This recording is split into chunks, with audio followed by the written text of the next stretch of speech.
Now let's return to the top story, something that we have been tracking very closely for over the last 4 days, which is Operation Sindoor and its aftermath. And we've heard a lot of details about the outcome of that aftermath, which saw India taking kinetic action against Pakistan because it was just not learning any lessons even after terror bases had been hit by India in mainland Pakistan. Now, to talk about it, we have with us Major General Ashok Kumar, retired, well-known defense expert, and we also have with us Praful Ketkar, editor, organizer, joining us as well. Good evening to you both. If I could come to you, Anand Kumar, first, just tell us, tomorrow we have those key talks.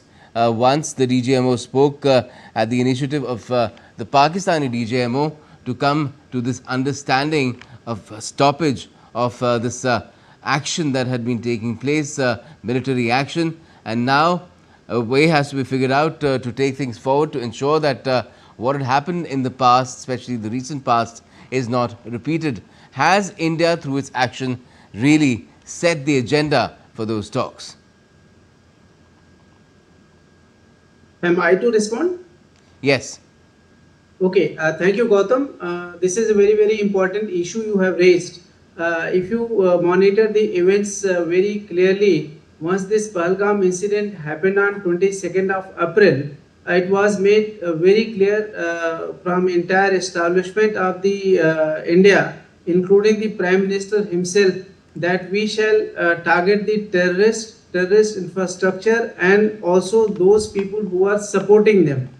And it was very, very clear, given the history, the way we had responded post Uri in terms of the ground surgical strikes, post Ulwama in form of air strikes. So this time we have taken it to a different level altogether. But as the aim was only targeted towards the terrorists and their infrastructure, we made a very, very calibrated and coordinated attack from all the forces. Predominantly while Navy was ready, but the Army and Air Force resources were utilized, and the targets were struck on 7th May morning, wherein we destroyed the targets not only in the Pakistani occupied Kashmir across the line of control, but also took to the headquarters of Lashkar-e-Taiba and JEM in Bahawalpur and Muridke, which has resulted in the killing of close to 100 terrorists, including some of the terrorists which were involved in the hijacking of IC-814 as well as in the killing of Daniel Pearl. And more authentications will come out as we go ahead in time. Having done that on 7th May in the morning, India's aim was already achieved. And India made a categorical statement that it has no intention whatsoever to enhance the escalation any further. And in that attack also, it never touched the civilians, nor it touched any military establishment. But sadly, Pakistan chose to act differently, and in night 7th, 8th, it launched close to 500 drones and number of other resources on India, all across the western border, leave aside the line of control, but also across the IB in the state of Punjab, Rajasthan and Gujarat. So India on one hand ensured that all these drones and the incoming targets are destroyed, but at the same time a strong retribution was given to Pakistan, and since their aims were targeted to the military targets, we also hit their air bases and other resources. And again next day we gave them a window of opportunity to de-escalate. But then Pakistan, its own misplaced sense of judgment, again did these things in the next night, and then thereafter our retribution was of unprecedented nature, which they would have not seen anywhere, anytime. And therefore, some kind of sense probably has prevailed, because this kind of losses they can't sustain, they cannot bear, wherein their DGMO spoke to our DGMO at 3:35 p.m. yesterday and requested for the stoppage of these firings, which was agreed, because India never wanted to escalate it at any stage. However, sadly, after 7 p.m. yesterday, there were some violations of this, verbal agreement in terms of some small arms firing and some drones being, set. However, India has maintained its restraint not to counteract on that, Of course, these resources were totally negated in the appropriate manner. And now the next meeting is scheduled on 12 o'clock on 12th of March, 12th of May. this month, wherein the modalities are going to be decided as to how the exact implementation and the nuances of these implementations are going to be worked out. Hopefully, this night is going to be critical. If Pakistan doesn't do anything wrong, tomorrow's meeting will go in the positive dispensation. Certainly. I'd like to bring in Praful Ketkar as well, because Praful Ketkar, what has also happened is that India has made it clear through sources that this is the only thing that will happen. DGMO level talks, nothing else. Nobody else will be involved in these talks either, and the talks will be held in a very narrow sort of a defined parameters, which is that those terrorists who are responsible for hitting India through the decades, who've been harbored by Pakistan, they should be handed over, and India should also get back Pakistan occupied Jammu and Kashmir. Gautam, we need to understand that post Pahalgam, what we have done, even though militarily we planned and executed operations on 7th night, just immediately after Pahalgam, we took some important decisions. One, we put the entire Indus Water Treaty in abeyance. Two, we reduced the diplomatic ties and strength in New Delhi, the Visas. Pakistani diplomat.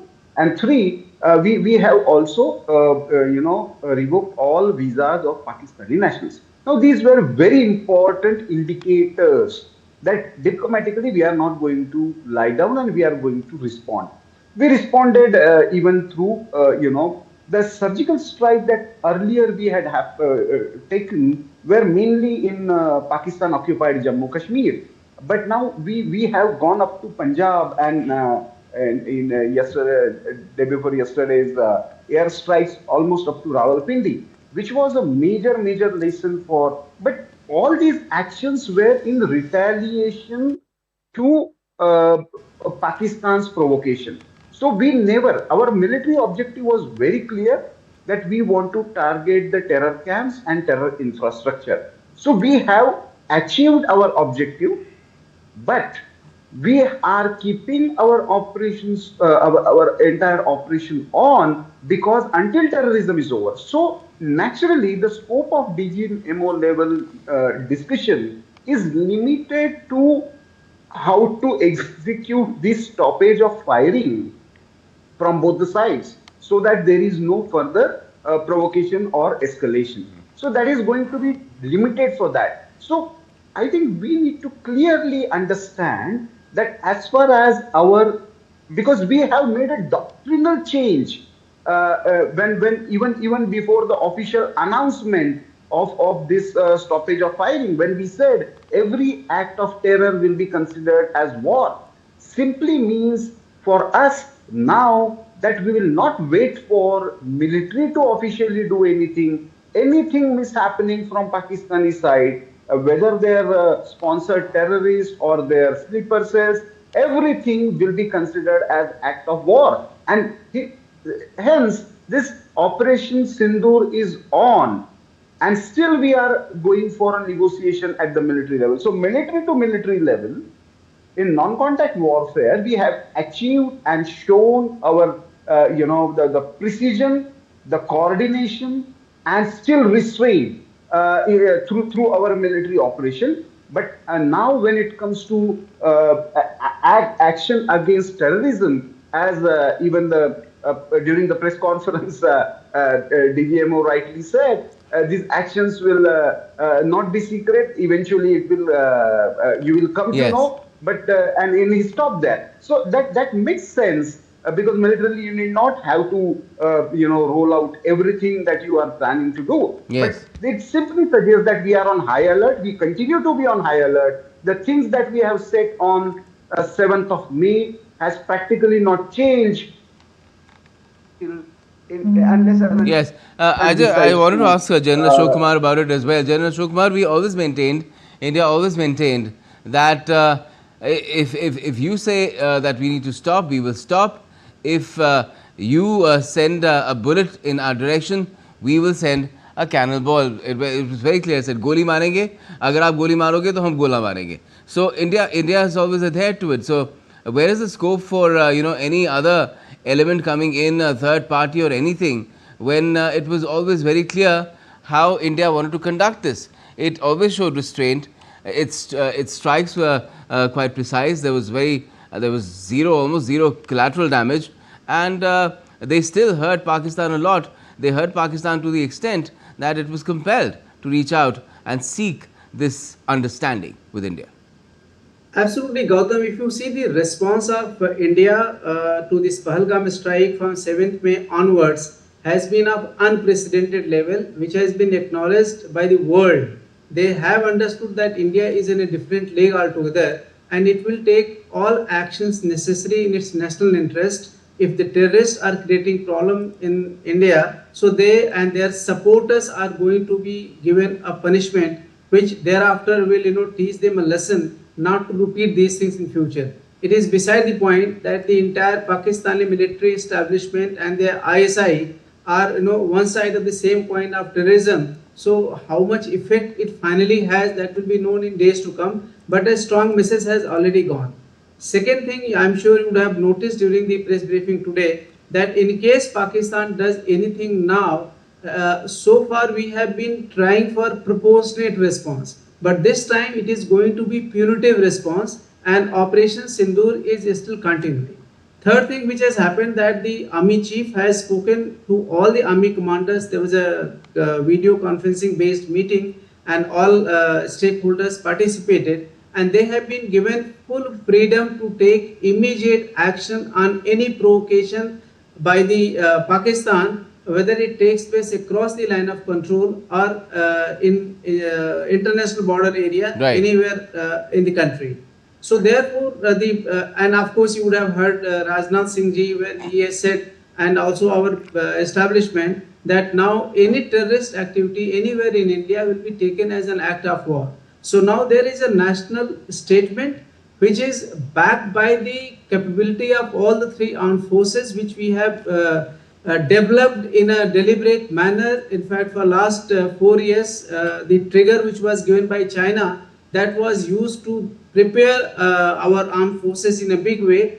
Should that situation escalate, how do we respond? So our preparedness and the weaponry, arms and ammunition, everything is of a very, very high order. Right. We have also focused on the indigenous production of our defense equipment, which has also come very, very handy in the conflict which has taken place. Okay. So I think we are on a different orbit altogether as compared to Pakistan, and we are just praying that some good sense prevails in the Pakistani Right. Civilians and people, Yes. that they put some sense to their military not to take such actions in future. Okay. Praful Ketkar, with all that said, what happens next? How does India tackle Pakistan, very, very slippery customer, which a country which is our neighbor, which poses a tremendous problem, not just for India, but as we've seen, because the entire world and top leaders were concerned about what was happening between India and Pakistan, and they'd been urging ever since things started rolling out with Operation Sindoor that this should stop, and there should be some sort of a situation where perhaps one could try and return to peace. Gautam, since the creation of Pakistan, what we need to understand is the first infiltration that took place was itself an act of war and an act of terrorism. So since then, Pakistan actually tried to use the leverage, and because of occupied territory of Jammu Kashmir, now 2-3 things India has made very clear, that we are not going to tolerate any act, and every time now we have made precision-based attacks. So without crossing the borders, we are hitting the targets at our will whenever we want. Secondly, there is no role for third party, because the United Nations has already said that it is not on our agenda. Then India and Pakistan both have agreed that there is no scope for third party. So bilaterally we have to decide, and we made huge efforts, irrespective of who is in power. We have always made an effort to have some kind of dialogue and understanding. But when Pakistan officially, in fact, when their DGMO made the statement, he made a statement on Pulwama. So Pakistani army actually taking responsibility for Pulwama. So how can you say that, so when the country has made terrorism as a part of foreign policy, and there I think the Western world and institutions like IMF will have to revisit. But next few days, Gautam, I feel that will be a very, very high level diplomatic maneuvering. Whatever happened at DGMO So level, there's that it will FETF be meeting coming up as well. stoppage. It will be stoppage of firing. So the borders will be relatively calm, but diplomatically still it will be a very, very hot pursuit when it comes to the bilateral negotiations. Certainly, the FATF meeting is coming on again, and India, I believe, will be seeking the grey listing of Pakistan once again. But let's see how things go. Thank you so much for joining us and talking about it this evening, the two of you, Praful Ketkar as well as Major General Ashok Singh. Thank you.